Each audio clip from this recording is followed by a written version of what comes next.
Boa noite. Vamos dar início à aula do mestre De Rose. Como você já sabe, o nosso site não vende nada. Portanto, o acesso a esta aula é gratuito, assim como ao download de livros e CDs. Aproveite que você está conectado e confira todas as aulas anteriores a esta que estão disponíveis para acesso gratuito a qualquer dia e hora. E vá também aproveitar para fazer downloads gratuitos dos nossos livros e CDs. Para isso, basta acessar o nosso site www.derose.org.br. Aproveite este benefício e divulgue para os seus amigos. Vamos então agora fazer um puja, uma retribuição de energia ao mestre De Rose. Quem vai induzir o puja é a instrutora Natália, da unidade Belgrano de Buenos Aires. A continuación realizaremos un puja a la persona que ministra esta aula. Dirija su mirada hacia el maestro De Rose. Mentalice que desde su corazón parte un haz de luz verde esmeralda que envuelve a la persona del maestro, transmitiéndole salud generalizada. Como parte objetiva de este puja, invite a un amigo a practicar Swastika Yoga. Swastika.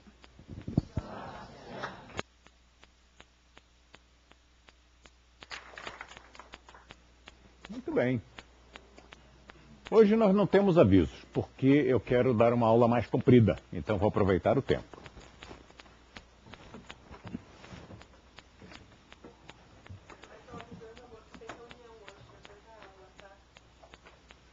Muito bem. Já me avisaram que tem reunião depois da aula, então vamos ter que terminar um pouquinho mais cedo. Hoje nós vamos falar sobre alimentação biológica. Nós já falamos sobre isso, mas nunca é demais. E eu quero, inclusive, dedicar a aula de hoje a uma colega nossa, instrutora, que escreveu um livro sobre alimentação. E, por talvez não assistir às nossas aulas há bastante tempo, em um ou dois lugares do livro, ela faz afirmações que entram em choque com esta aula. Então eu vou dar outra vez a aula.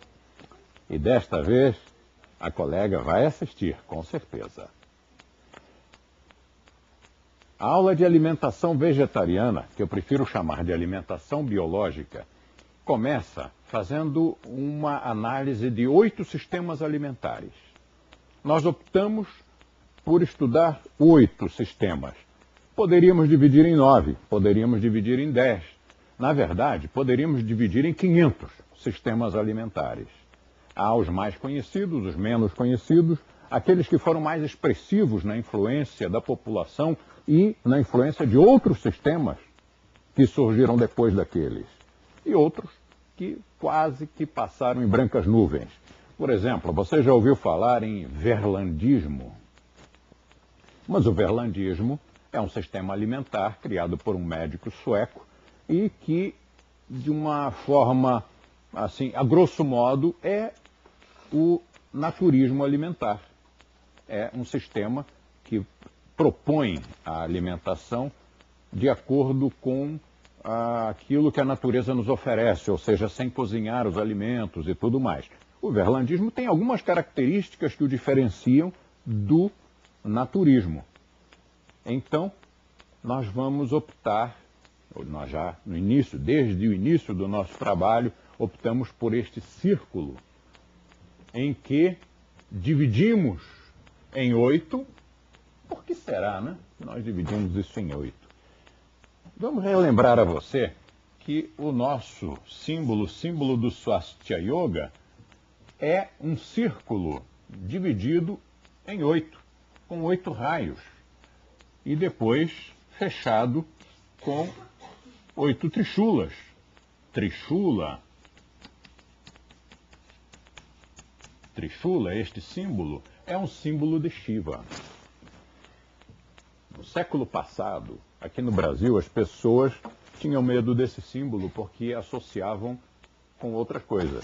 Mas, na verdade, é um símbolo muito antigo, proveniente da Índia, que consta de textos clássicos, escrituras religiosas indianas, e é o tridente símbolo de Shiva. O tridente, na verdade, na Índia era uma arma de guerra que, manuseada por alguém que soubesse utilizar esse tipo de arma, era considerada terrível, porque além de ser uma lança, era uma lança com mais 2 lâminas e que conseguiam fazer, os guerreiros conseguiam fazer com aquilo maravilhas em campo de batalha. Então, era uma arma, mas uma arma, símbolo de Shiva, o criador do yoga. Yoga não é paz, calma, tranquilidade. De onde você tirou essa ideia? Os textos clássicos nunca disseram que yoga é calma, paz e tranquilidade. Os textos clássicos hindus dizem que yoga é força, poder e energia. E se você ler a saga de Shiva, dentro da mitologia hindu, Shiva luta o tempo todo. Coitado, não lhe dão 1 minuto de sossego. Ou são inimigos caluniando, ou são magos jogando feitiços contra ele, ou são os deuses que o atacam. Meu Deus, esse tal de Shiva deve ter sido um cara muito legal.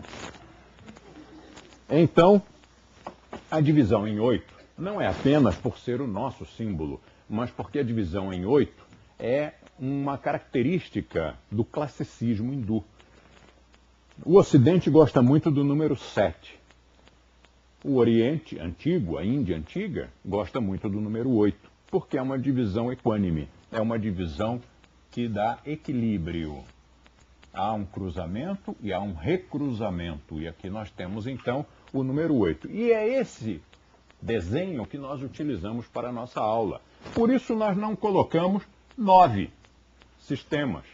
Ficaria capenga. E, lógico que quando nós ensinamos dessa forma, com 8 sistemas alimentares, nós gostamos muito que os nossos colegas, discípulos que aprenderam desse mesmo método, sejam fiéis ao Parampará. Por quê? Porque todo mundo tem que repetir exatamente a mesma coisa? Não sejamos tão mesquinhos nem tão ingênuos assim. É por uma questão de didática, é para não fazer confusão na cabeça dos alunos. Se todos falarmos a mesma linguagem, se há um esquema que cai nas provas da federação, e o esquema é esse, dividido em 8, então não vamos citar um 9º ou um 10º, porque isso só confunde.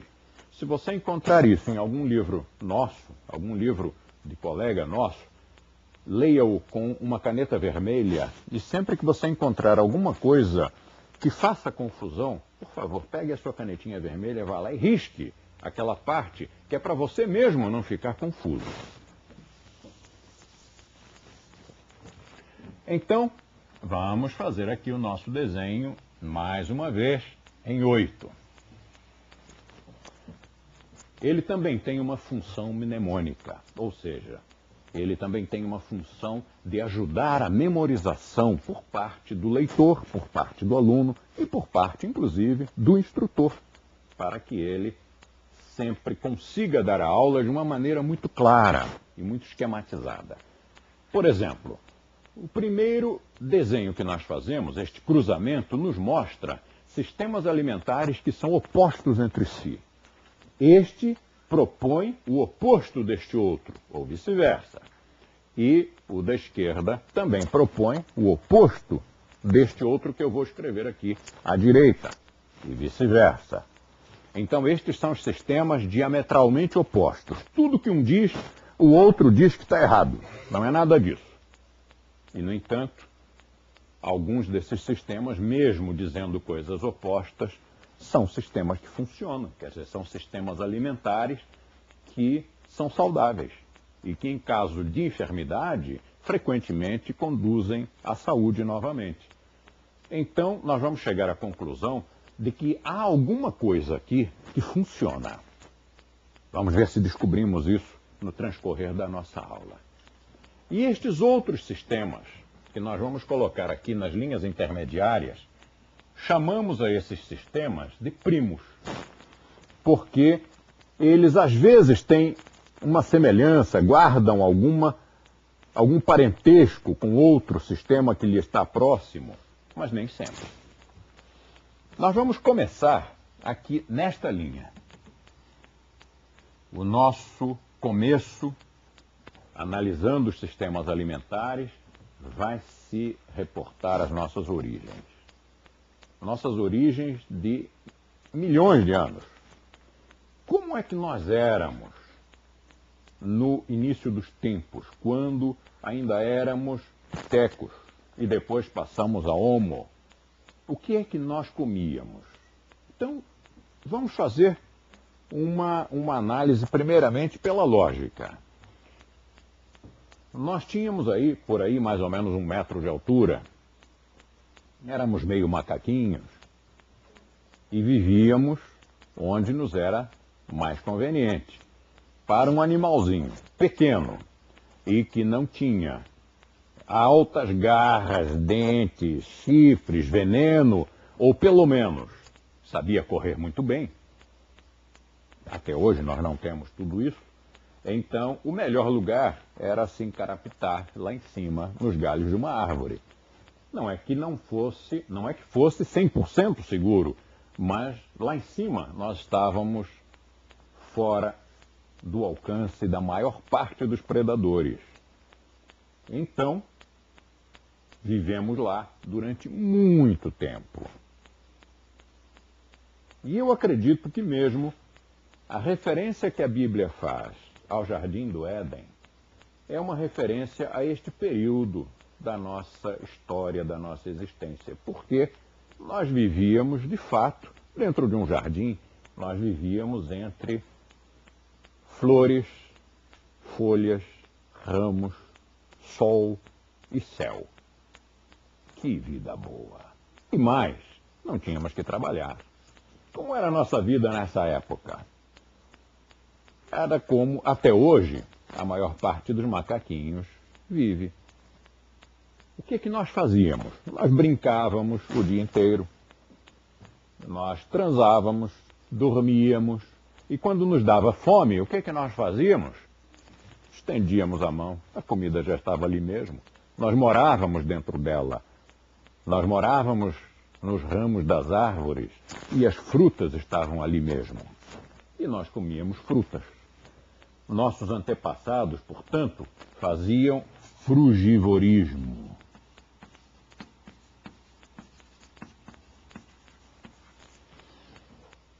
E o frugivorismo ficou tão marcado no nosso organismo e no nosso psiquismo que ainda hoje, quando alguém fica doente, instintivamente os outros levam o quê? Frutas. Ninguém leva um milkshake para o doente. Ninguém leva uma macarronada, uma pizza. Ninguém leva nem mesmo uma salada. Não, as pessoas levam frutas para os doentes. É como se nós intrinsecamente soubéssemos que fruta é o nosso alimento. E se nós utilizarmos esse alimento, a tendência do organismo é se recuperar. Portanto, as frutas também atuam como um elemento curativo. Só que essa festa, viver aqui no paraíso, comendo as frutas, brincando, dormindo, transando, acordando, e tinha lá o almoço de jejum prontinho. Isso não podia durar para sempre.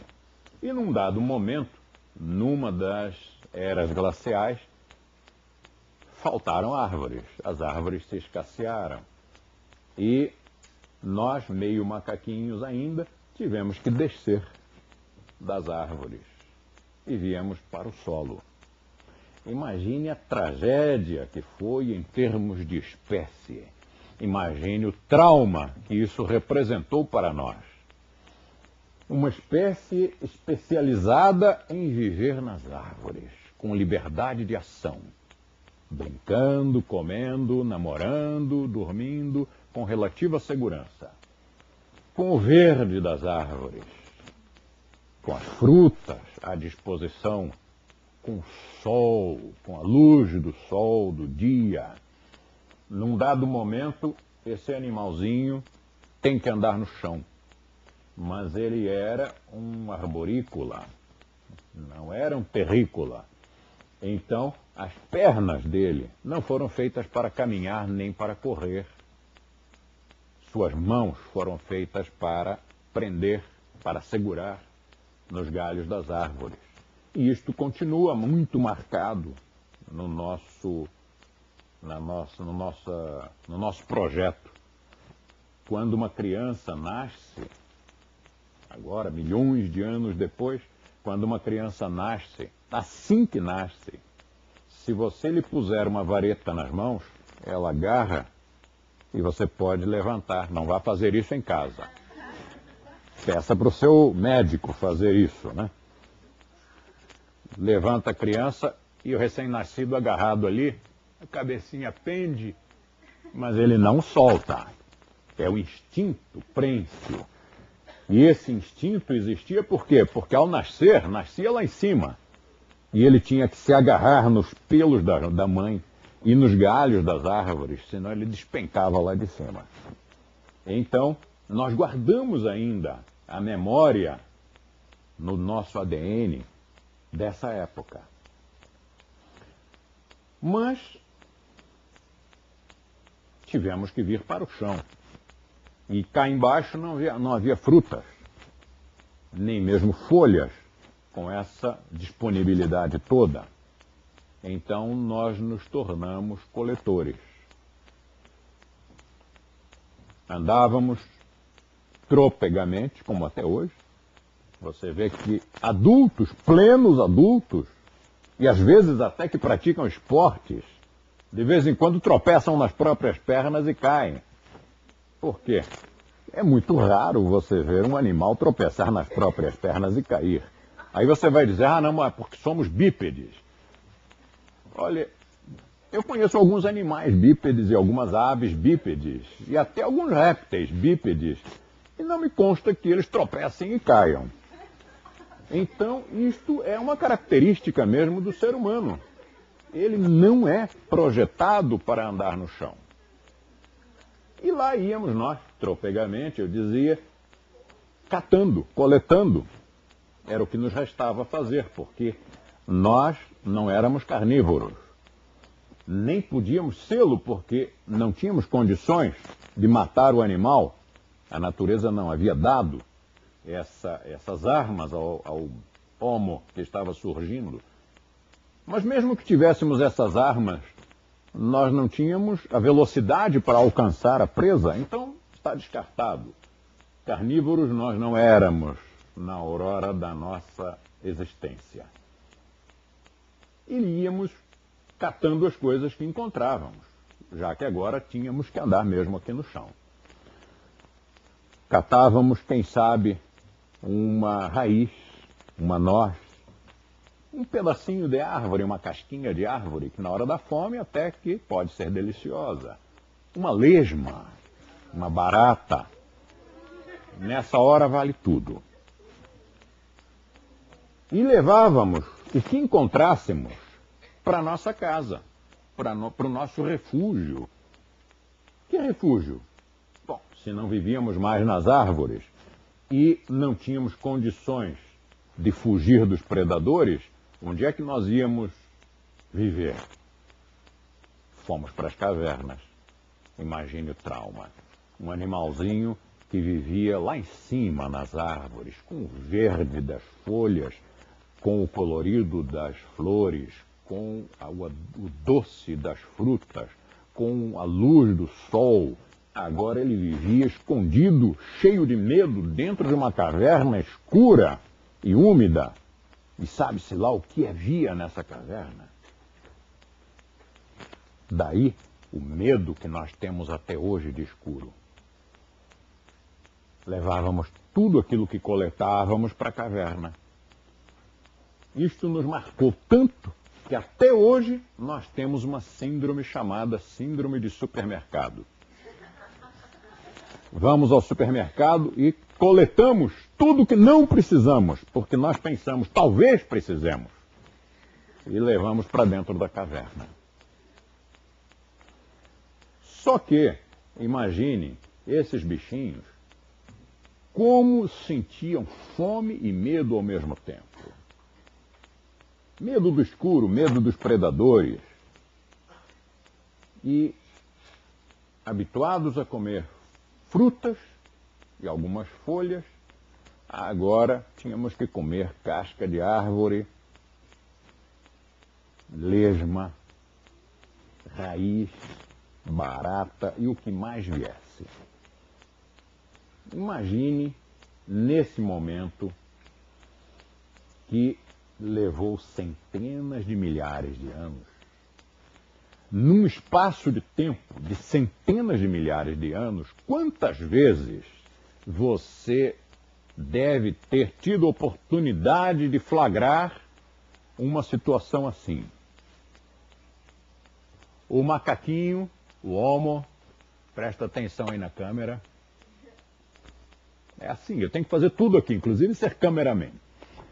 Quantas vezes o macaquinho estava lá agachado, com fome, e via passar o almoço. E ele nem tentava alcançar, porque já sabia que com as suas perninhas ele não era páreo para aquele bichinho minúsculo, porém quadrúpede, e que fugia muito bem. Aliás, até hoje é assim, né? Se você vir um bichinho deste tamaninho, de 4 patas, dentro da sua casa, chamado camundongo, você tem mais medo dele do que ele de você. Você não o alcança na corrida, mas nem tenta, porque você está correndo no outro sentido. E ele via passar o almoço. E nada. Imagine, durante, digamos, 100 mil anos. A cultura cristã tem 2000. Imagine 100 mil anos. Nesse período de tempo, quantas vezes os nossos antepassados famintos viram passar o almoço? Quantas vezes no meio desse tempo, no meio de 100 mil anos, quantas vezes o instinto preensivo de agarrar galhos de árvore, quantas vezes isso aí deve ter influenciado esse nosso antepassado a agarrar um galho de árvore, um galho seco caído no chão? Quantas vezes isso deve ter ocorrido? Quantos milhões de vezes isso deve ter ocorrido em 100 mil anos? O bichinho com fome, o almoço passa correndo e um galho de árvore do lado. Até que um dia, instintivamente, ele agarrou aquele galho de árvore e tum, pronto, esmagou o almoço. Mas descobriu uma coisa, que com um galho de árvore, ele alcançava mais longe, ele multiplicava a velocidade e ele multiplicava a força. Foi um momento muito importante na nossa evolução. Mas como não se ganha sempre, com isso se inaugurou o período de carnivorismo.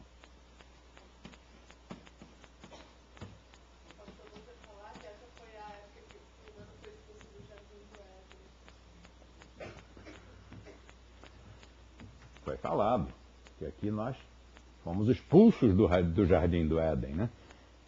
E aqui tínhamos que comer com o nosso próprio esforço, com o nosso próprio trabalho. Imagine, que diferença, hein?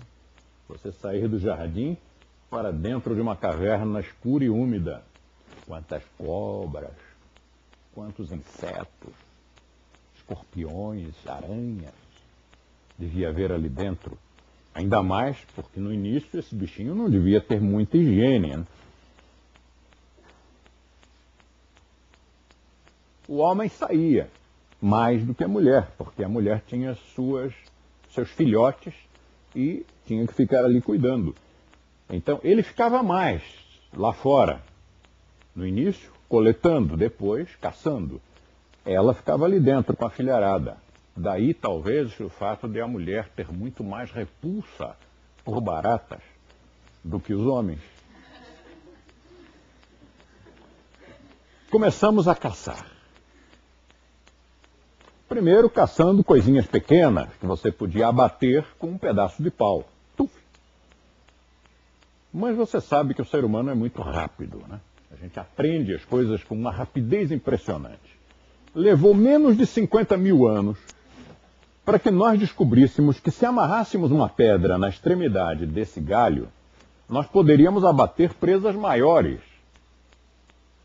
E isto fez com que a nossa espécie não se acabasse, não se extinguisse.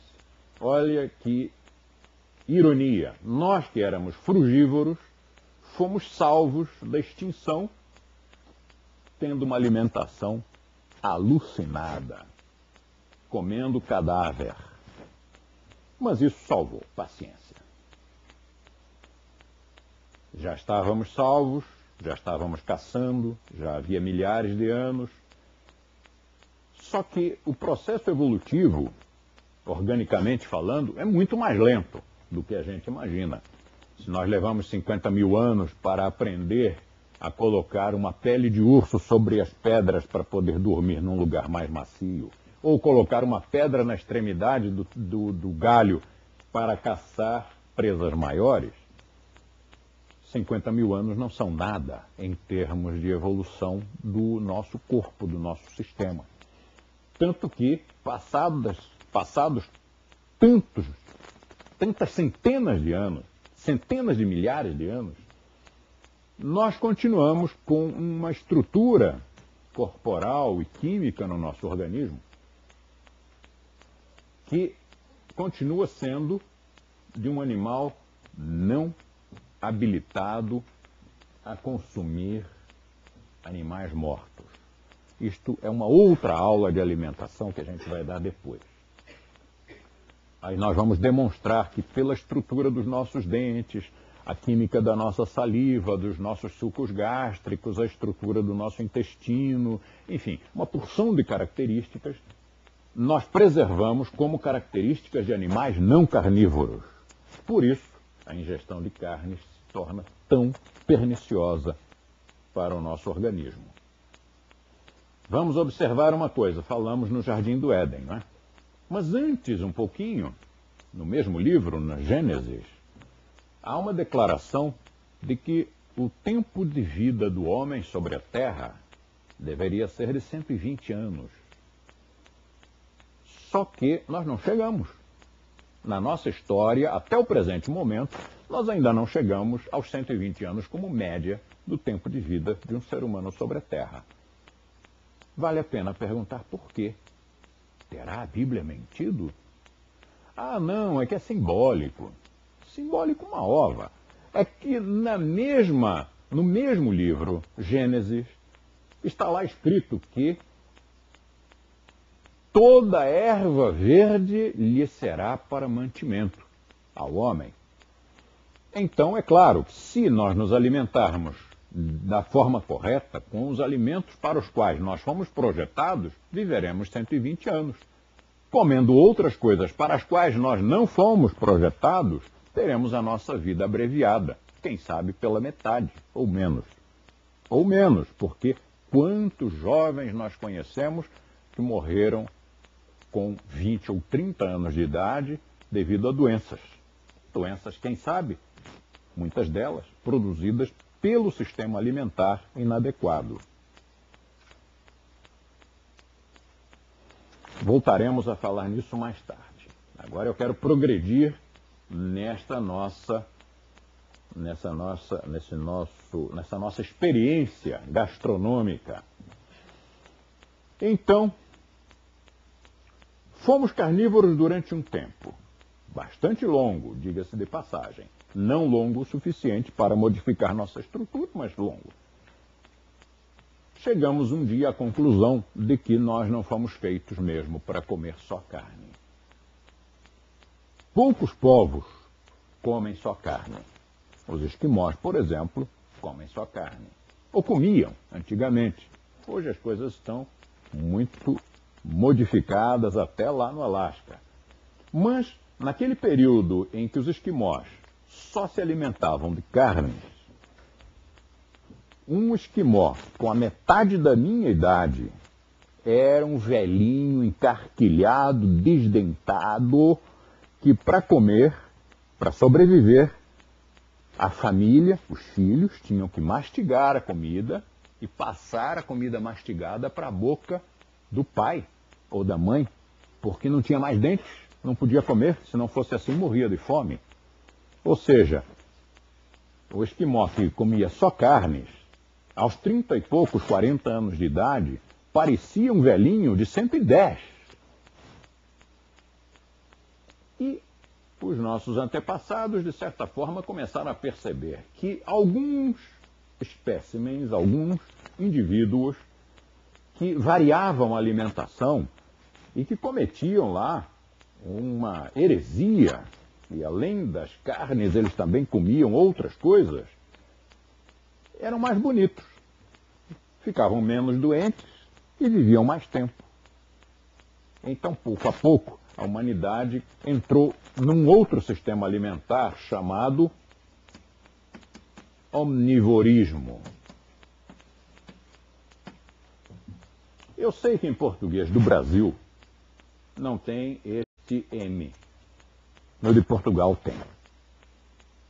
E no espanhol também tem.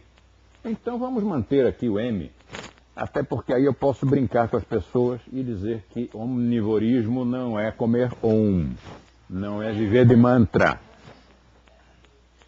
E isso, é claro, tem o objetivo de ajudar-nos a fixar a matéria. Nós vamos sempre nos lembrar da brincadeira e vamos nos lembrar de que o omnivorismo foi o sistema que veio logo depois do carnivorismo. Omni, em latim, significa tudo. Então, é um sistema no qual nós comemos tudo. O que vier, o que cair na nossa mão, a gente come. Temos até um ditado internacional que diz que o que não mata engorda. Ou seja, é para comer tudo mesmo. Se não matar, a gente vai ficar mais forte. Bom, o onivorismo é inquestionavelmente melhor que o carnivorismo. O carnivorismo é comer só carne. E hoje, o maior argumento a favor do vegetarianismo é o fato indiscutível de que se você comer só carne, você morre em pouquíssimo tempo, em alguns meses. Você que está nos escutando, você morre em alguns meses. Mas se você comer só vegetais, você não morre. Que coisa engraçada. Não morre e ainda fica com a pele melhor, o cabelo melhor, mais brilho no olhar, mais energia para o trabalho, para o esporte, vive mais tempo. Eu acho que Papai do Céu está a favor dos vegetarianos. Há alguma coisa lá em cima que gosta da gente.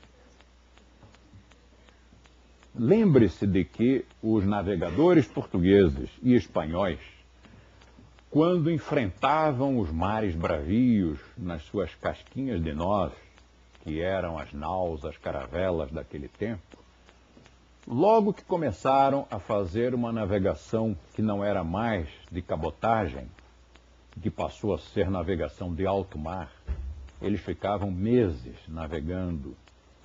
E, por essa época, Deus os castigou terrivelmente com uma doença que só podia ser castigo divino.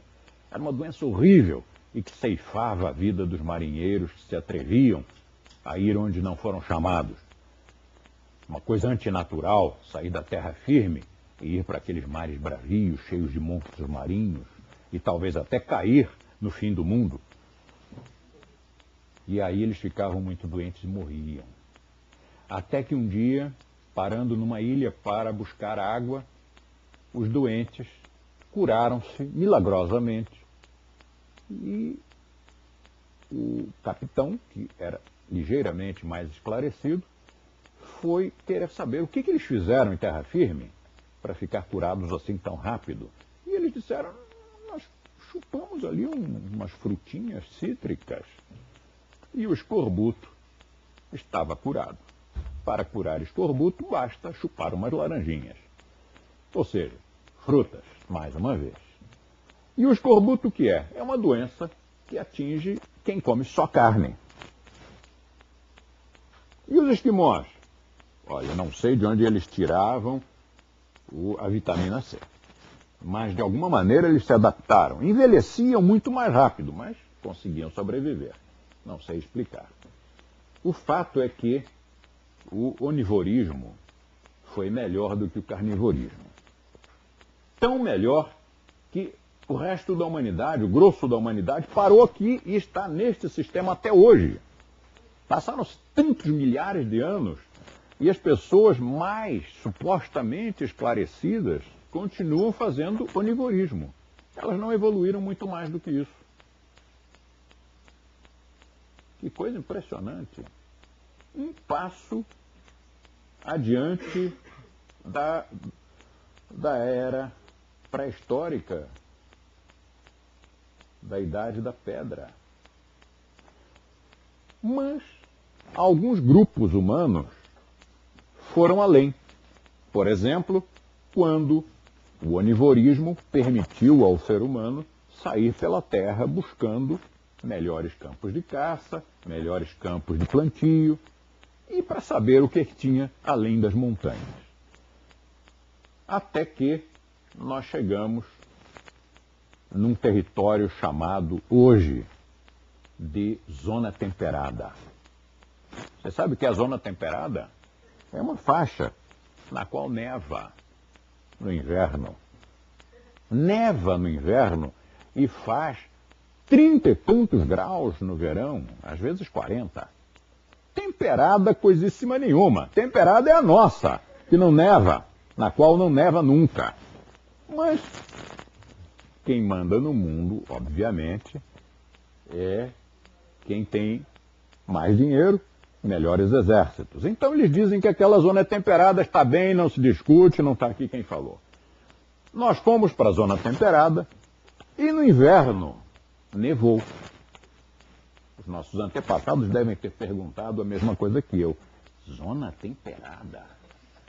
Mas com aquela neve toda, eles não conseguiam caçar, porque cá para nós, os animaizinhos, durante o inverno, uns se escondem muito bem e hibernam, outros migram, os que podem saem voando e vão para áreas mais quentes, e sobram uns poucos que mudam de pelagem e ficam muito bem camuflados, você não os enxerga. Além do mais, nós que não somos adaptados aos invernos rigorosos, também não temos patinhas que nos facilitem caminhar na neve.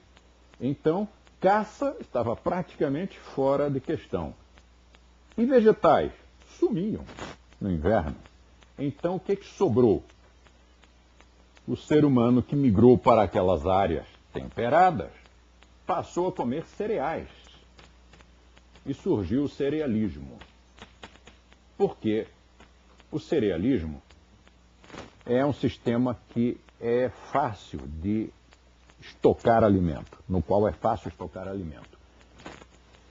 Colhem-se os cereais quando é possível, né? Quando o clima permite, guardamos esses cereais e durante o inverno alimentamos-nos deles. Então o cerealismo foi um sistema que permitiu ao ser humano se desenvolver por lugares em que o frugivorismo, o carnivorismo e outros sistemas não eram tão fáceis. Do cerealismo, muitíssimo mais tarde, surgiu um sistema japonês chamado Chorido. Nunca ouviu falar, né, Chorido? É porque, para nós, ele chegou com o nome de macro. Ó, Chorido, macro, japonês. Foi um japonês chamado Georges Osawa. Georges é um nome japonês, nipônico. Georges Osawa, em Paris, criou esse sistema alimentar. Diz ele, baseado na tradição antiga, na tradição milenar. Seria a alimentação dos mosteiros zen da antiguidade. Depois isso veio à tona, houve uma certa discussão e monges zen disseram que aquele cara estava alucinado, que eles nunca comeram aquelas coisas. Mas, enfim, isso é uma discussão deles. Nós não estamos aqui defendendo nem um ponto nem o outro. Estamos apenas como observadores. Então, o cerealismo no século XX ganhou uma vertente chamada macrobiótica. Ganhou esse nome porque a ideia era gerar macróbios. Sabe o que é macróbio? É o cara que vive muito. Se a média da humanidade, na década de 60, quando graçou a macrobiótica no mundo, a média de idade na década de 60 pela Europa era alguma coisa como 50, 60 anos, a macrobiótica, ou seja, o macróbio, deveria ser um cara que atingisse mais de 100. A macrobiótica pegou como fogo em palha. E como fogo em palha, apagou. E uma das razões foi o fato de que não gerou nenhum macróbio. Eles não viveram muito. Mas, justiça seja feita, a macrobiótica cura. Então, muitos doentes foram para a macrobiótica e curaram-se. Por exemplo, pessoas que queriam emagrecer iam curar uma doença chamada obesidade. Se você não sabe, obesidade é doença. Se você é instrutor de yoga, nunca diga que yoga é bom para obesidade, porque aí você, sem querer, está falando em curar doença. Que emagrece, emagrece. Mas cura obesidade? Não. Não tem nada a ver com obesidade, apenas emagrece. E resolvia o problema de obesidade, que atrás de si já resolvia uma porção de problemas cardíacos, cardiovasculares em geral, diabetes e outros. Então, ajudava muito as pessoas. E também porque, sendo uma alimentação muito estrita, a maior parte dos fatores desencadeantes das enfermidades eram eliminados. E aí o corpo se recuperava. Portanto, justiça seja feita, a macrobiótica funciona. Mas não é o sistema do yoga. Se você um dia me convidar para comer, me der comida macrobiótica, a gente vai brigar feio, hein? E isso é uma coisa mais comum do que você imagina. As pessoas dizem, você não é professor de yoga? Ué, então tá aqui, ó. Shoyu, tofu, miso e algas, para você se divertir. Já entrou no meu pensamento, né? Bom, o cerealismo evoluiu mais. E em determinados lugares da Terra, transformou-se num outro sistema, muito mais fácil, muito mais agradável, chamado vegetarianismo.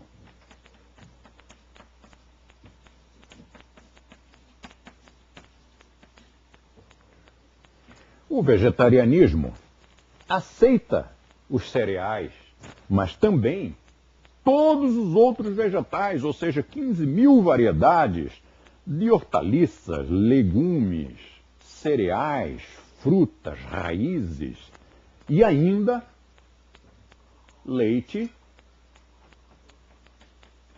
e ovos. Por isso esse sistema também se chama lacto-ovo-vegetarianismo. É outro nome que ele tem.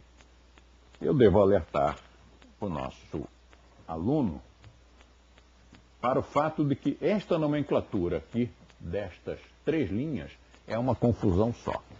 Cada um dá o nome que quer e faz uma barafunda na cabeça de quem quer estudar isso a sério. Por exemplo, na Índia, vegetarianismo com R é o lacto-vegetarianismo. Mas na nomenclatura ocidental, lacto-vegetarianismo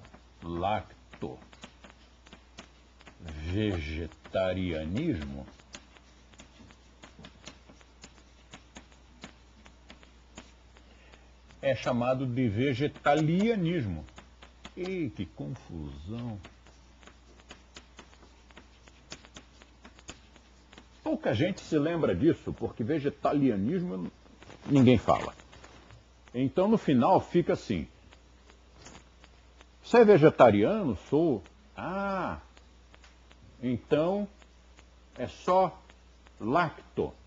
Não, também ovo. Ah, então você não é vegetariano, você é lacto-ovo-vegetariano. Fica aquela confusão. E ainda tem mais uma confusão. Ah, você é vegetariano? Ah, então toma um peixinho. Espera aí, eu não disse que eu sou peixetariano, eu disse que eu sou vegetariano. Ué, mas vegetariano não come carne branca? Ah, meu Deus. Valha-me o yoga, a paciência yogi. Vamos raciocinar juntos. Vegetariano é o cara que não come carne. Aí você lhe oferece carne. Não, mas é carne branca. Carne branca é carne? É.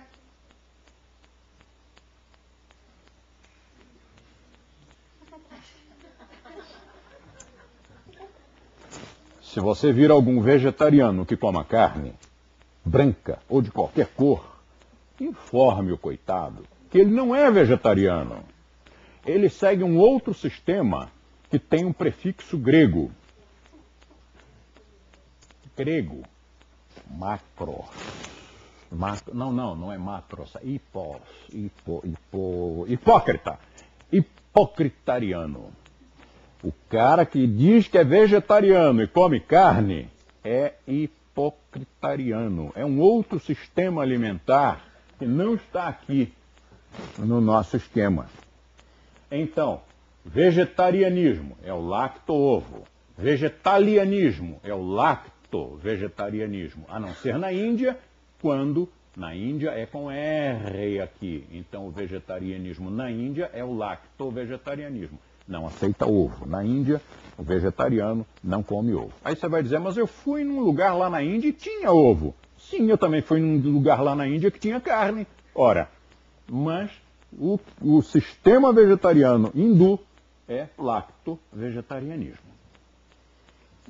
Depois tem o vegetarismo.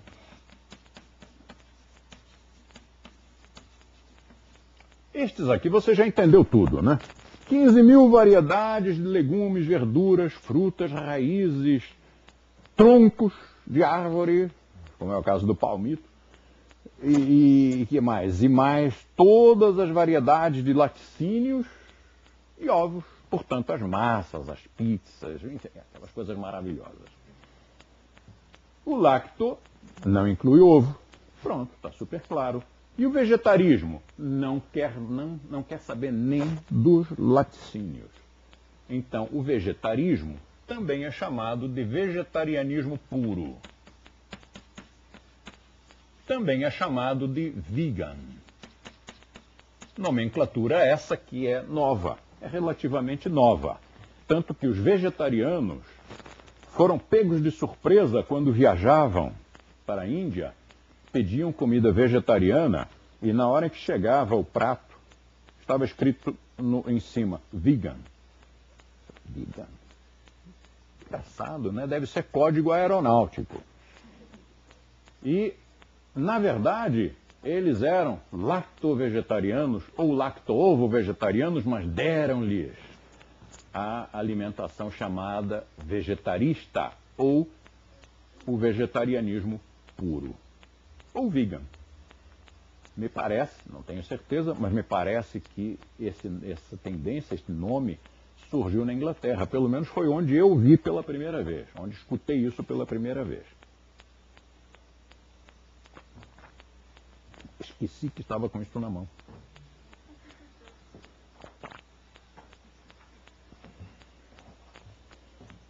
Você vê que a coisa vai piorando, né? Vai apertando aqui. No início, ele come tudo, come em qualquer lugar, é maior facilidade. Depois já não come ovo, mas tudo bem, ainda come tudo. Já se atrapalha com algumas massas, com alguns bolos que levam ovo. Mas tudo bem, isso tira-se de letra. Mas depois ele vem para cá e não só não pode ter ovo, como também não pode ter leite. Não come queijos. Isto aqui complicou. Nós temos colegas que são vegans e são pessoas lindíssimas. Então é sinal de que funciona. As pessoas estão vivas, e estão bonitas, e estão namorando para burro. Então, funciona. Não ficaram sem energia. Mas que é difícil, é. E depois? Há alguma coisa mais difícil que isto aqui? Mais estrito que isto aqui? Sim, existe uma coisa chamada naturismo. Naturismo alimentar. Não confunda com naturalismo. Naturalismo é uma filosofia que atribui causas naturais a todos os efeitos. Naturismo é levar a vida de acordo com a natureza. Tanto que existe uma outra corrente que também se chama naturista e que são os nudistas, só que eles não gostam que chame de nudista, eles são naturistas. Vivem de acordo com a natureza. O grande problema é que alguns destes, aliás, a maioria, come carne. Uns colegas nossos foram convidados a dar aula nos campos de naturismo. Chegaram lá, estava todo mundo pelado, comendo carne. E eles disseram, escuta aqui, vocês são naturistas ou não são? E deu até ali um certo mal-estar, mas como o nosso pessoal é muito alegre, muito brincalhão, logo os colegas naturistas do sol deram risada, se divertiram com a gente e tal. Mas é verdade, se você é naturista físico, deve ser naturista alimentar, senão não faz sentido, meu querido. Você tira a roupa, vai tomar sol, mas depois se empapuça das carnes de animais mortos? Não pode ser. É como ecologista que coma carne. Não faz sentido. Que fume. Não faz sentido. O naturismo alimentar também é chamado de crudivorismo. Claro que tem discretas nuances entre os que se dizem naturistas e os que se dizem crudivoristas. E aqui estão também os verlandistas. Também é uma discreta vertente, uma outra nuancezinha do naturismo alimentar. Mas como você já percebeu, naturismo significa comer tudo de acordo com a natureza, ou seja, como a natureza produziu aquele alimento. Se a natureza fabricou uma folha de alface, não é para cozinhá-la, não é para desequilibrar os sais minerais dessa folha de alface, ou seja, você pega a alface, bota na água, cozinha, os sais minerais são decantados, você pega aquela água e joga fora. Aí vai comer, diz, ai, está sem sal. Aí pega um sal só, que é o de cozinha, e empapuça a comida com aquele sal. Então você cria um desequilíbrio nos sais minerais. Esses caras estão com a razão. No fundo, eles estão com a razão. Não é para desnaturar o alimento. Quanto menos desnaturado, mais ele é nutritivo. Para você ter uma ideia, a quantidade de elementos nutricionais que você encontra em uma folha de alface crua, você precisaria ingerir 1000 folhas de alface cozidas para ter a mesma quantidade de elementos nutricionais. Então, por exemplo, quando você come espinafre, não pense que vai ficar forte como o Popeye, porque o espinafre cozido é como se fosse alface cozida. Então você vai ter que comer muitas latas de espinafre para conseguir se nutrir. Aí o que acontece? Quando nós seguimos o sistema habitual de cozinhar os alimentos, destruindo-os dos seus elementos, destituindo-os dos seus alimentos, dos seus elementos mais nutritivos, nós temos que comer mais do que precisamos, fazendo mais força mecânica para mastigar, mais força química para ensalivar e jogar os sucos gástricos, e depois desse esforço todo, você não consegue eliminar, não consegue processar tudo aquilo e o alimento fica aqui, ó, vira gordura. Agora imagine você comer uma folha de alface e ficar satisfeito. Gordura sei que você teria muito pouca com folhas de alface cruas, mas eu também não quero que você faça isso porque essa não é a alimentação proposta pelo yoga. Mas que eles estão com a razão nesse ponto, estão. Então, são chamados também de crudivoristas porque comem as coisas cruas. O que pode comer cru? Bem, as frutas, sem dúvida, mas também as hortaliças e também as leguminosas e também os cereais. Cereal cru. Você já viu alguém comer cereal cru? Fala a verdade. Alguém aqui já comeu cereal cru? Embora ninguém tenha levantado a mão, todos já comeram, porque comeram tabule. Tabule, que é aquela salada de trigo cru da culinária árabe. Ora, então, é possível. E os macrobióticos que comem arroz cru. Há um regime lá em que o cara de manhã come uma quantidade de arroz cru, deixado evidentemente de molho, como fazemos também para elaborar essa deliciosa salada chamada tabule. O trigo é deixado, o triguilho, né, é deixado dentro da água, absorve essa água, infla, incha e fica macio. Depois é só temperar com outras coisas. Bom, o naturismo, eu não sei se estará lá muito de acordo com o tabule, mas, pelo menos, o tabule prova que é possível você comer uma quantidade muito grande, uma variedade muito grande de alimentos sem precisar cozinhá-los. Só que aqui nós enfrentamos um problema, é que culturalmente nós estamos condicionados a que alimento é uma coisa que nos dá colinho, né? Que nos acolhe, nos bota na segurança da mamãe. E essa coisa é quentinha, porque a mamãe trazia alimento quente para nós. Primeiro na amamentação, depois naquelas papinhas e depois na comidinha gostosa da mamãe que vinha fumegando. Então, quando as pessoas fazem o naturismo alimentar, embora isto seja saudável e não deixe a pessoa carente em hipótese alguma, mas carente fisicamente não fica. Em termos nutricionais não fica carente, mas fica carente emocionalmente. E às vezes, ficando carente na área emocional, você acaba somatizando alguns outros problemas. Um dia eu ouvi uma frase da qual gostei muito e quero compartilhar com você. Por que pessoas que seguem um sistema alimentar impecável ficam doentes e morrem mais cedo? Algo errado aí. E a resposta é muito simples. É que essas seitas alimentares, esses fanatismos, esses radicalismos alimentares, esquecem-se de que o ser humano não é um tubo alimentar, não é um tubo digestivo. É muito mais. Existe um psiquismo, existe uma rede de energias e influências de diversos sistemas e aparelhos. Então não adianta você dizer, eu faço uma alimentação perfeita e sofrer por isso, e reprimir-se por isso. Aí você acaba ficando doente. Uma alimentação perfeita fez você ficar doente e morrer mais cedo.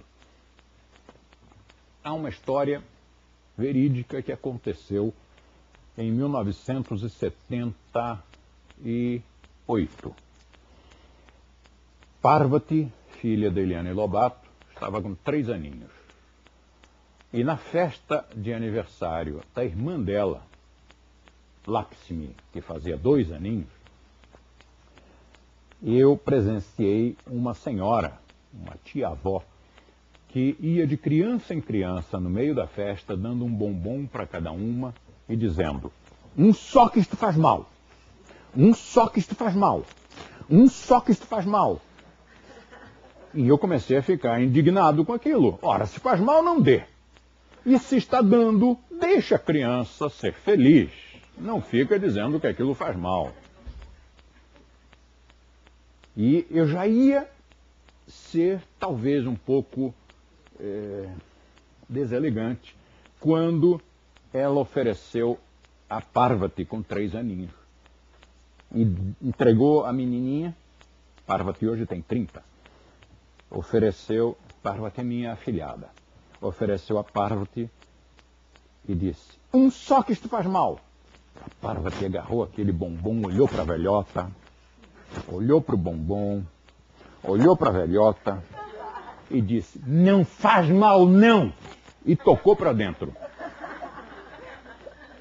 É assim, essa é a maior lição. Se você quer comer uma coisa que não está classificada como das mais saudáveis, pelo menos não mentalize que vai fazer mal, mentalize que vai fazer bem. E uma vez eu não estava passando muito bem. Claro, quem faz yoga também fica doente, dá licença, eu tenho o direito de ficar doente. E a minha digestão não estava lá muito bem e tal. E eu pensei cá comigo, eu posso tomar uma Coca-Cola, que isto faz muito bem para a digestão, mas eu vou fazer uma experiência mais arrojada. Eu vou tomar um milkshake de chocolate. Pus o milkshake diante de mim e mentalizei. Isto vai descer e curar e limpar o meu organismo. Tomei o milkshake e fiquei bonzinho.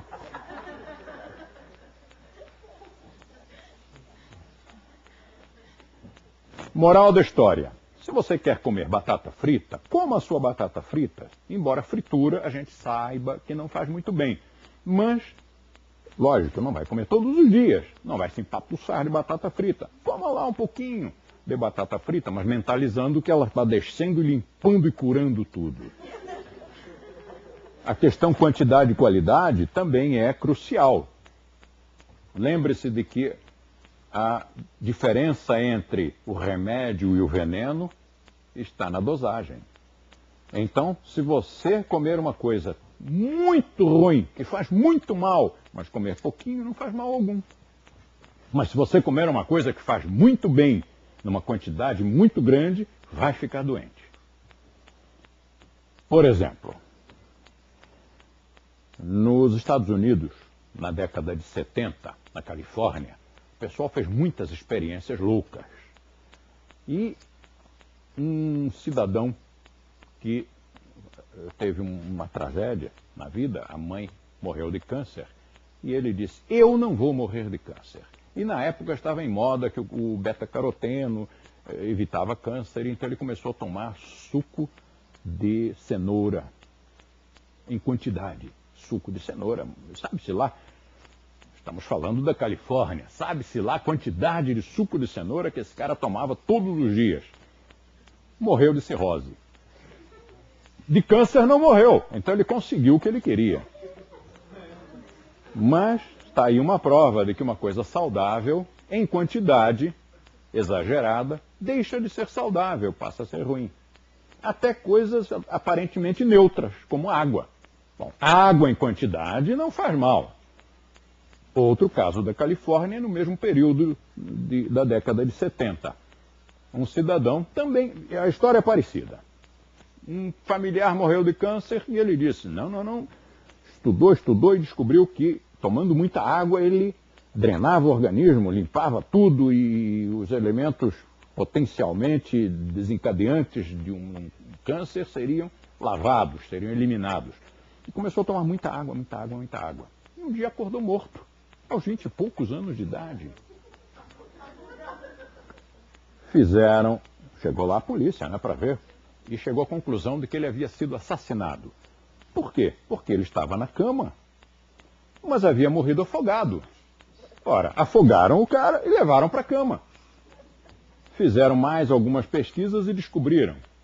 O que aconteceu é que ele bebia tanta água que os rins não conseguiram dar conta e aquela água foi drenada para o pulmão quando ele estava na horizontal e ele morreu afogado no seco, na cama. Então, a questão é, cuidado com os exageros, cuidado com as seitas alimentares. A ideia é ter uma alimentação gostosa, colorida, perfumada, temperada, condimentada e saudável. Controlando entre desejo e razão. E também fazendo ali uma administração de quantidade para complementar a mentalização. Bom, o que nós temos aqui? Temos 8 sistemas alimentares. O naturismo pode evoluir mais ainda, ficar mais complexo não, mais difícil, porque aqui ele já não cozinha. Pelo menos vegan ainda cozinha, mas este não cozinha. Não pode alterar a quantidade de sais minerais, então fica mesmo mais complicado. Pode ser mais estrito que isto? Pode. É o frugivorismo que come só fruta. Não recomendamos o frugivorismo, embora seja indiscutivelmente o melhor sistema alimentar, mas culturalmente nós não temos condições disto e vai acabar primeiro isolando você dos seus amigos, da sua família, e todo mundo vai achar que você é maluco. E pela dificuldade de alguns países em conseguir frutas boas, acaba que a pessoa fica mesmo carente. Não pelo sistema, mas porque mora num lugar que não tem acesso a tanta variedade de frutas. O naturismo, mesma coisa. Não vale a pena fazer, embora seja um sistema que tem razão naquilo que diz, mas era preciso que todo mundo fizesse, né? Que pelo menos que você tivesse uma comunidade, um grupo muito grande no qual você pudesse estar inserido sem ser pressionado, sem ser entristecido, sem ser excluído e que pudesse até criar uns pratos quentes. Eu tenho uma sopa naturista fria e que, se você é naturista, eu não recomendo, mas se você é naturista, quando sentir vontade de uma comidinha quente, faça a minha sopa naturista. Pegue lá os vegetais de que você gosta, pique, coloque num liquidificador, bata, torne aquilo uma sopa, depois leve ao fogo só para aquecer e você toma aquela sopinha quente, crua. Pronto, mas não é para você entrar no naturismo. O sistema alimentar do yoga não é nem o naturismo, nem o cerealismo. O sistema alimentar do yoga está aqui. Estes três, de preferência, este. Este, que está no ápice, é o sistema alimentar do yoga. Eu disse originalmente, quando comecei a montar isto aqui, que o de baixo é diametralmente oposto ao de cima e vice-versa. Compreende-se por quê? Um é o carnivorismo e o outro é o vegetarianismo. São opostos entre si. E estes dois também. Por quê? Porque o cerealismo manda comer tudo cozido e o naturismo manda comer tudo cru. O cerealismo é virulentamente contra o açúcar, mas aceita o sal. Bastante, diga-se de passagem. O naturismo é o contrário, não aceita o sal, mas as coisas doces, frutas doces e algumas outras coisas doces ele aceita. Por exemplo, o vegetarismo, como não usa nada animal, os mais rígidos não tomam nem mel. Mas o naturismo usa mel. Está lá na natureza. Se você não cozinhou o mel, não botou sal no mel, não alterou o mel, então o mel é aceito. Então o naturismo aceita o doce, mas não aceita o salgado. Não pode botar sal de cozinha alterando o equilíbrio dos sais minerais. Aqui usa-se muito sal. Um dia eu disse isso e um macrobiótico ficou zangado comigo e disse: não, isto não é verdade. Nós não comemos coisas com muito sal. Bom, desculpe então, eu entendi errado. Mas shoyu é aquele líquido salgado à base de soja. Miso é pasta de soja salgada, salgadíssima. Depois tem o gersal, que é gergelim com sal, que se coloca em cima do arroz. E depois tem a umeboshi, que é aquela ameixa salgada. O umeboshi, inclusive, usa-se para fazer chá de umeboshi, chá salgado. A umeboshi é tão salgada que ela é mais salgada que sal puro. Então, eu entendi errado, mas eu entendi que essas coisas são salgadas e que usa-se bastante. E mais, o naturismo manda beber muita água. E a verdadeira macrobiótica, que é a macrobiótica de quem a criou, proíbe água.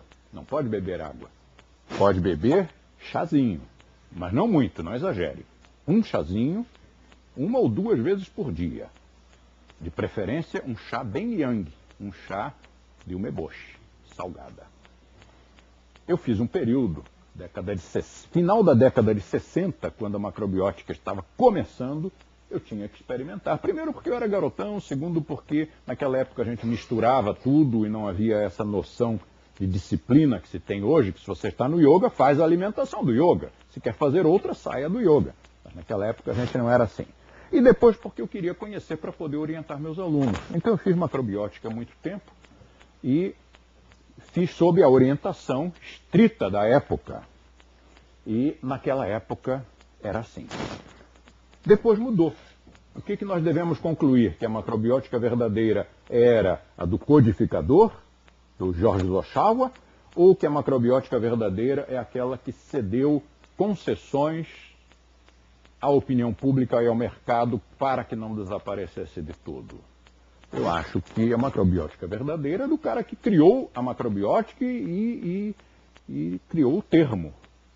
E segundo, Jorge Zochalva, macrobiótica mesmo é o regime 7. O que é o regime 7? É que havia vários regimes. Regime 7 era só cereal, 100% cereal. 100% cereal significa o quê? Nada que não seja cereal. Não sobrou nenhuma percentagem. E ele diz isso no seu livro. Macrobiótica é o regime 7. O regime 6 é um regime de adaptação. E o regime 5, mais concessão. E o 4, mais maleável. E o 3, o 2, o 1. Só que depois ainda foi necessário criar o -1, -2 e o -3. O -3, francamente, não tinha praticamente nenhuma diferença da comida comum. Era só a maneira de cortar os legumes de uma maneira diferente, umas coisinhas assim.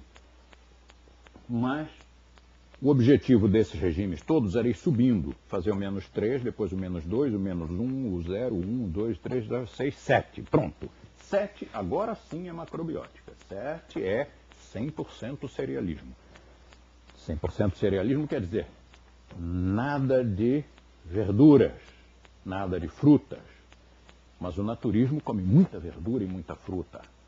Outra coisa também, os macrobióticos se desentenderam com as outras linhas todas, porque na época eles começaram a declarar que quem comia fruta ficava meio gay. Porque fruta é yin, yin negativo. Então tinha que comer coisas yang, positivo. E que quem comia fruta não ficava lá como muita gente queria que estivesse. Então, o que aconteceu? Quem seguia os outros sistemas todos começou a brigar com eles. Porque eles eram muito fanáticos, inclusive porque queriam doutrinar os outros. Os outros sistemas, em geral, não gostam de doutrinação. Eles querem que os deixem em paz. Eles fazem a sua e você a que quiser. Mas aqui não, aqui havia doutrinação mesmo. Na época. Hoje não, hoje a macrobiótica está uma maravilha. Outra diferença entre naturismo e macrobiótica é que o naturismo manda comer muita batata. E o cerealismo diz que batata é um veneno. A macrobiótica diz que batata é veneno, veneno. Se comer, morre. Nos livros antigos, é claro. Teve que ser revisto, porque eles comeram e não morreram. Depois aqui o naturismo manda comer muito tomate. E na macrobiótica tradicional, tomate é veneno, não pode comer de maneira nenhuma. Então você vê que eles são opostos entre si. Mas eu disse no início, os dois curam.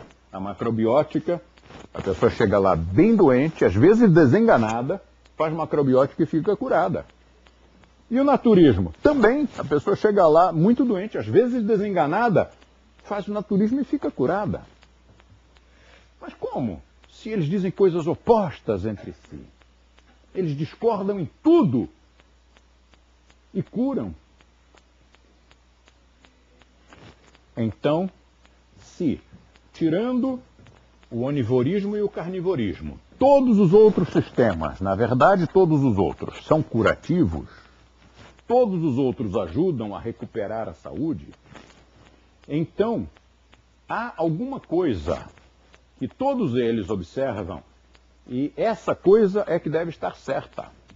E onde eles discordam, deve ser sectarismo. Onde eles discordam, eles devem estar errados. Onde eles concordam, eles devem estar certos. E em que todos eles concordam? Todos eles, então vamos fazer aqui uma análisezinha. Em que eles todos concordam? Eles dizem, para eliminar determinadas coisas,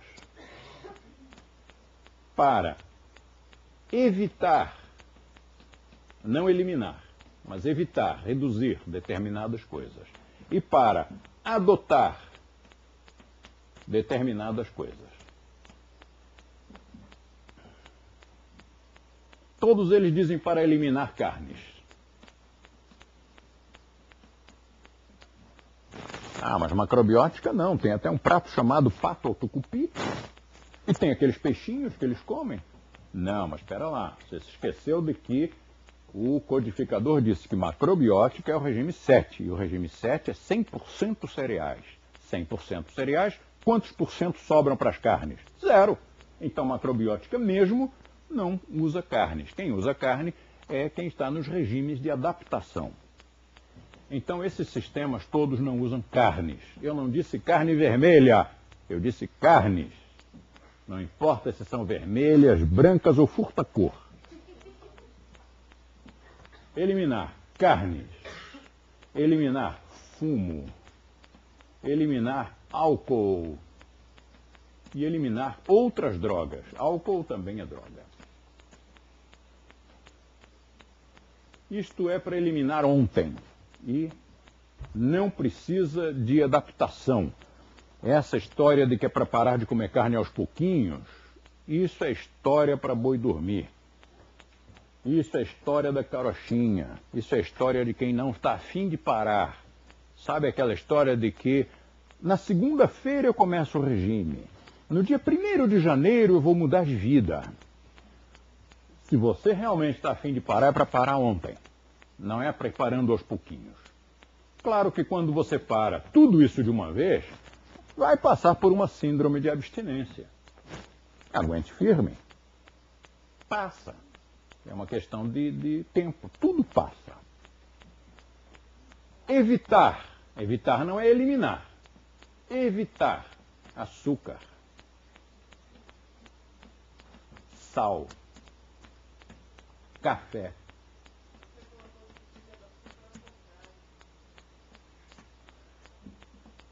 Chá. Chá de quê que é para eliminar? Chá de boldo, chá de quê? Chá só existe um, é chá preto. Chá é o nome do chá preto. Nós é que chamamos de chazinhos terapêuticos, chazinhos naturais, mas na verdade não são chás, são infusões. Chá é o nome do chá preto. Chocolate. Frituras.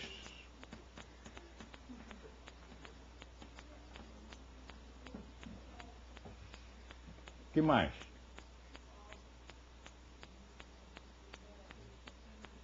Não, isso aqui é enorme. A lista do evitar é uma lista enorme.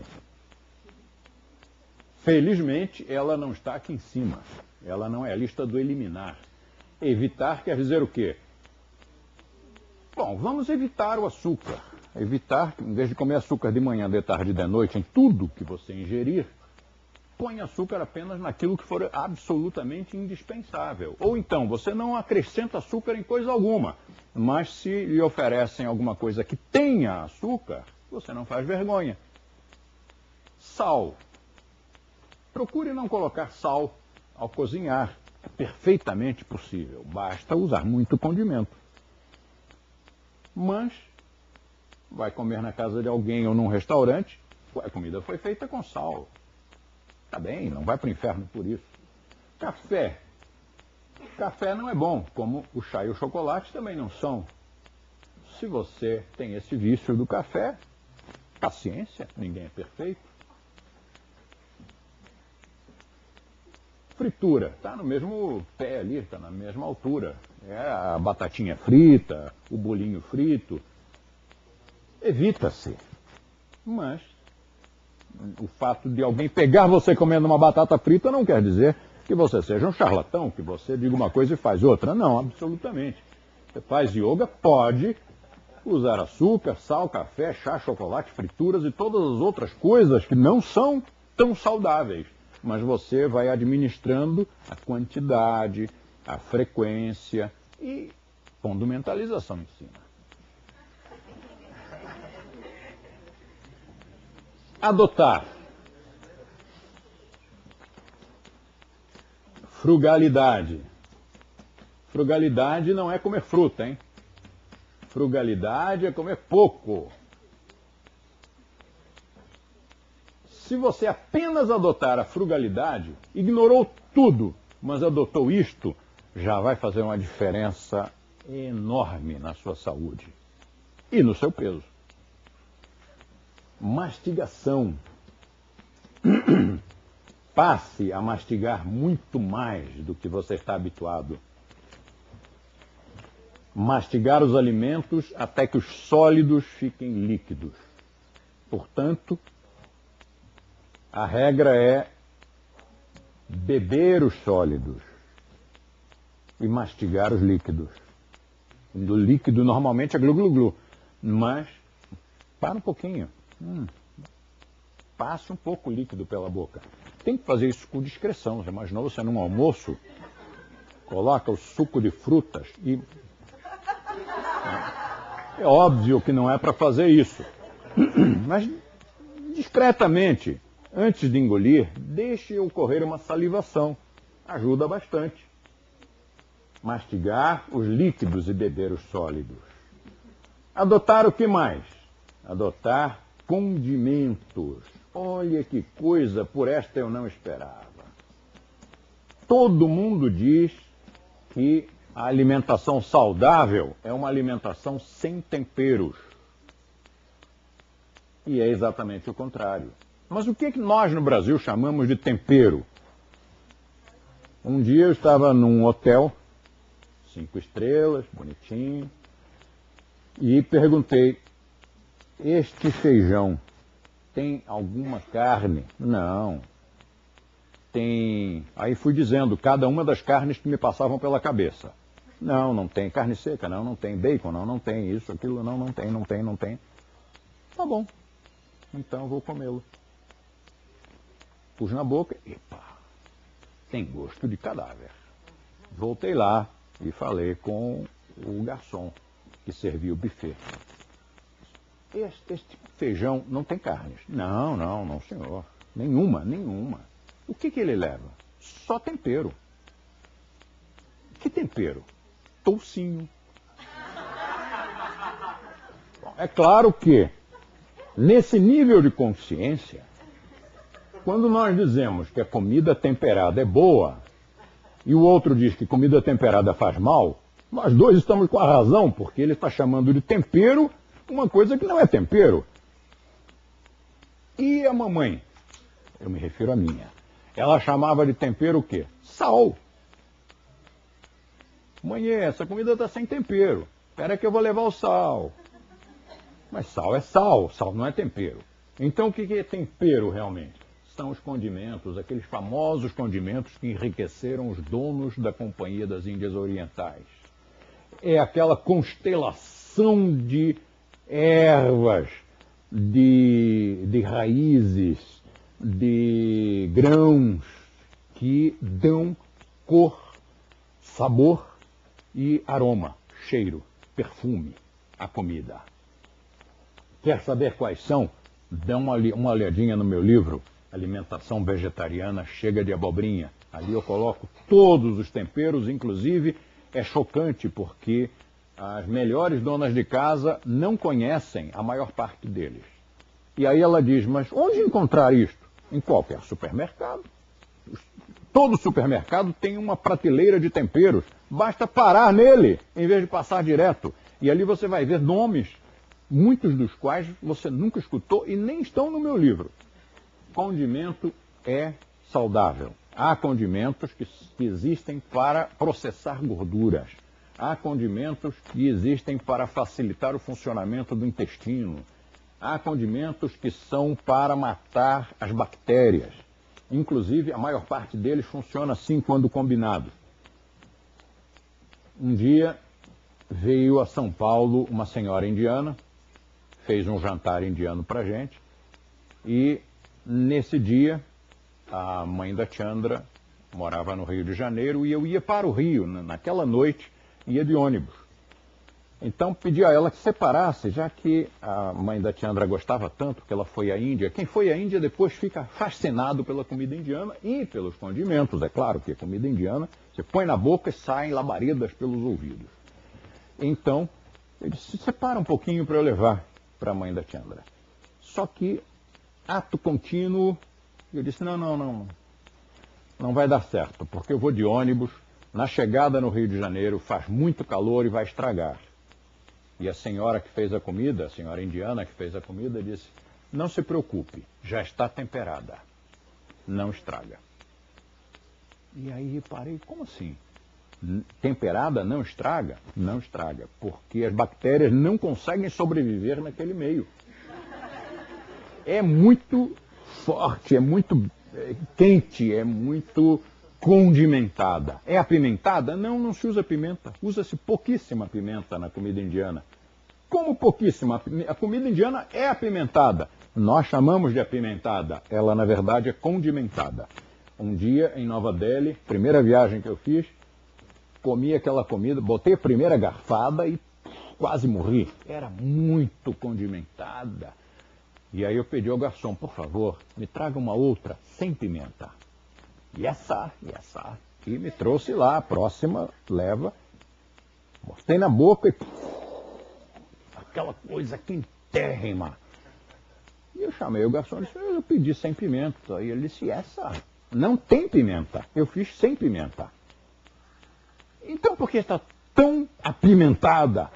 Né? Não estava apimentada, estava condimentada. Era gengibre, eram as outras coisas todas dessa constelação maravilhosa. E o vegetariano condimenta muito. Eu falo vegetariano de verdade, não é vegetariano de boutique. O vegetariano de boutique come aquela comida de isopor. Aquela comida que não tem gosto de nada, cor de nada, é horrível, é natureba. Eu não estou me referindo a essa. E, por favor, se você é um instrutor, não escorregue, ou melhor, não pise na bola e não vai ensinar ao seu aluno uma comida ruim. Porque ele vai dizer, pô, De Rose é mentiroso. Ele acabou de dizer que a comida do vegetariano é colorida, perfumada, condimentada, hipercondimentada. E o meu professor de yoga, de Swastika, me deu essa porcaria aqui sem gosto de nada para comer. Então é isso que eles comem? E é isso que eles chamam de comida deliciosa? Vou comer carne. E está ele muito certo, porque acontece que as carnes as pessoas condimentam, as carnes as pessoas elaboram, e os vegetais, em geral, são servidos de qualquer jeito. Então, por favor, não me faça passar por mentiroso. Condimente, faça uma comida decente, faça uma comida chique, refinada, sofisticada, classe A. Adotar o que mais? Um monte de coisas que eu agora nem me lembro. E eu quero comentar o seguinte. Onde foi que você viu aqui uma alimentação chamada naturalista? Naturalismo. Está em algum lugar aqui?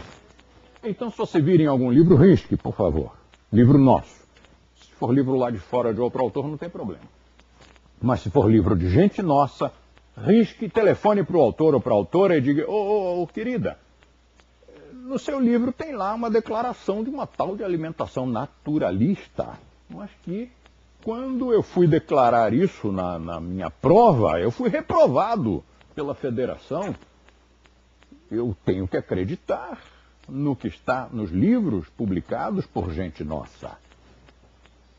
E onde é que viu aqui alimentação natural?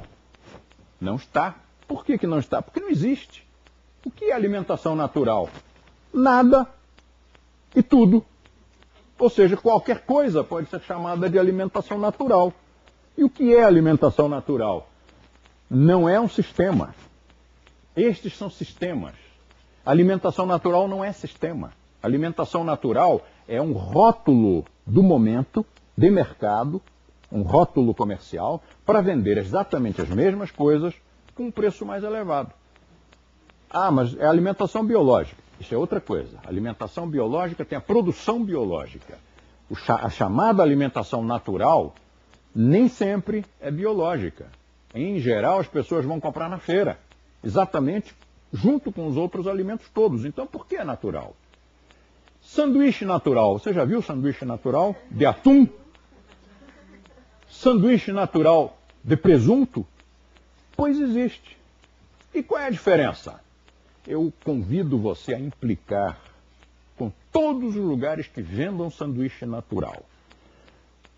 Chegue lá e diga, tem sanduíche natural? Tem, sim, senhor. Sanduíche natural de que você tem? Sanduíche natural de frango, sanduíche natural de atum, sanduíche natural de presunto. Aí pergunte assim, por que ele é sanduíche natural? Você vai ver o funcionário ou até o dono do estabelecimento se remolando para conseguir enrolar você, para conseguir explicar para você o inexplicável. Por que que aquele sanduíche é natural e um queijo quente não é? Ou um simples sanduíche de queijo não é? Ah, mas de ricota é. Ricota com cenoura ralada, crua. Por que que aquilo é natural? Se for ruim é natural? Um dia, um desses senhores, num desses estabelecimentos a quem eu impliquei, não foi por ser implicante, eu impliquei que é para ver se o cara acorda. E também porque é propaganda enganosa. Como assim natural? Qual é a diferença entre isso e o outro? Vamos apelar um pouco para o bom senso das pessoas. E aí ele disse, não, esse é natural porque é de pão integral. Ele disse, mas se você fizer um queijo para mim, um queijo quente no pão integral é natural? Não, senhor. Um dia, o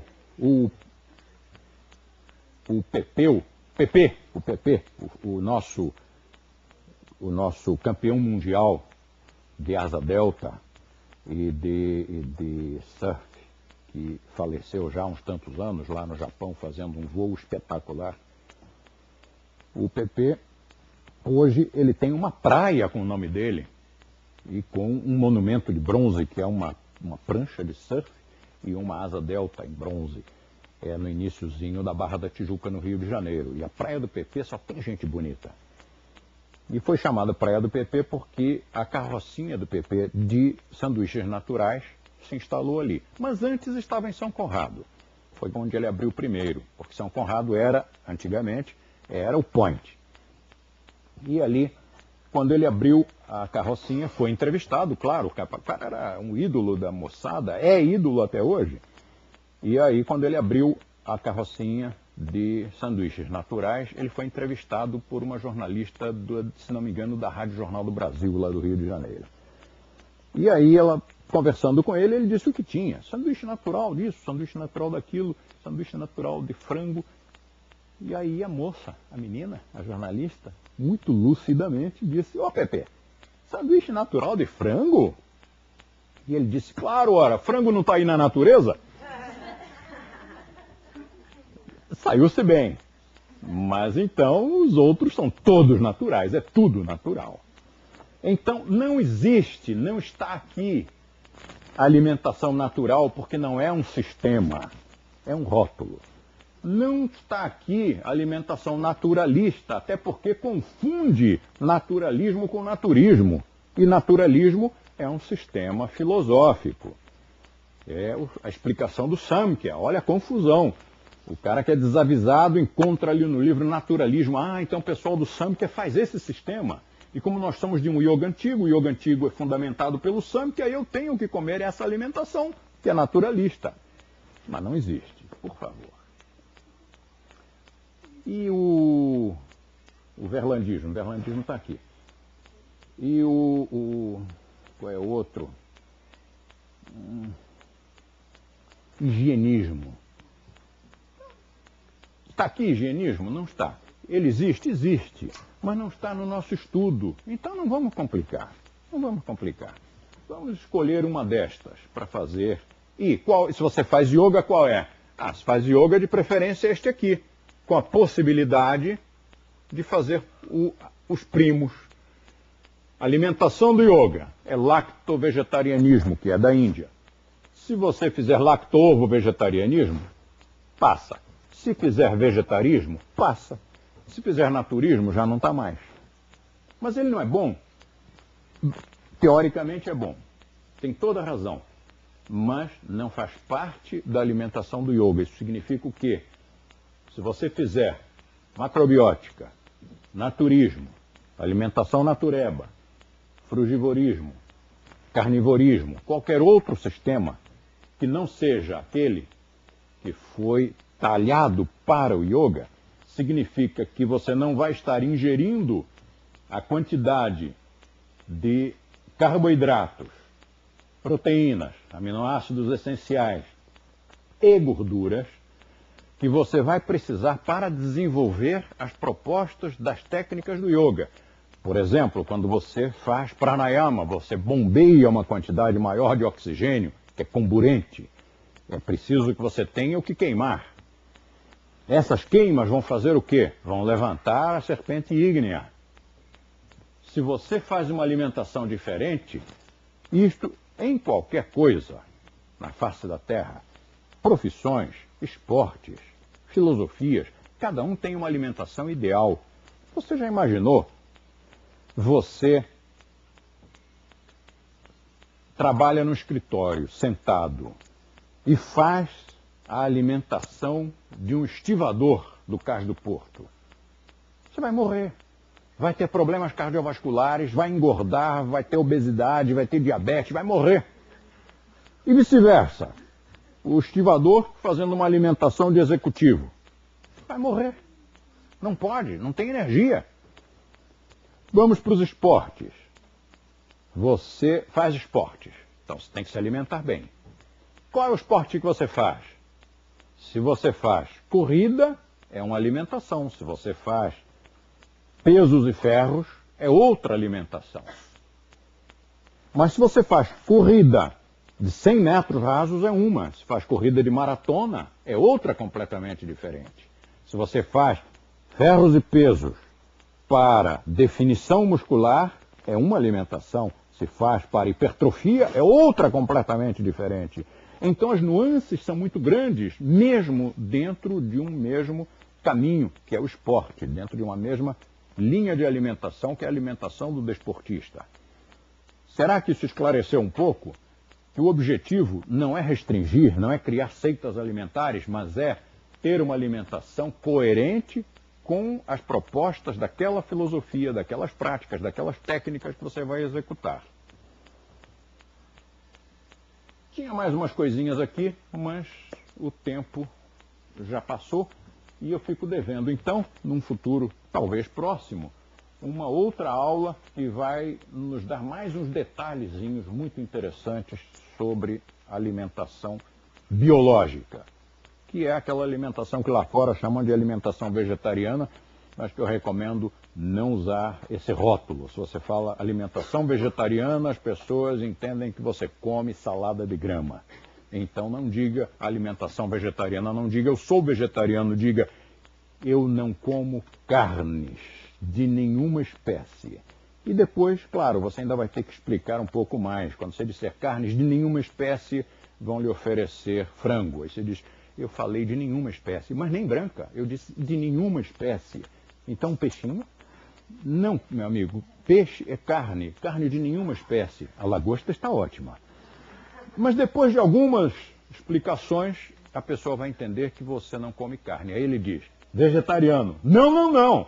Eu não disse que eu sou vegetariano, eu disse que não como carne. Então, por favor, me dê comida decente. E se oferecerem a você, num restaurante, uma salada, bom, sem carnes nós temos saladas. Você diz, meu amigo, você acha que eu saí de casa, vim para um restaurante comer salada? Quem sabe aí, mas faça isso tudo com um sorriso nos lábios, né? Seja simpático, senão ele cospe na sua comida. Então, swastika.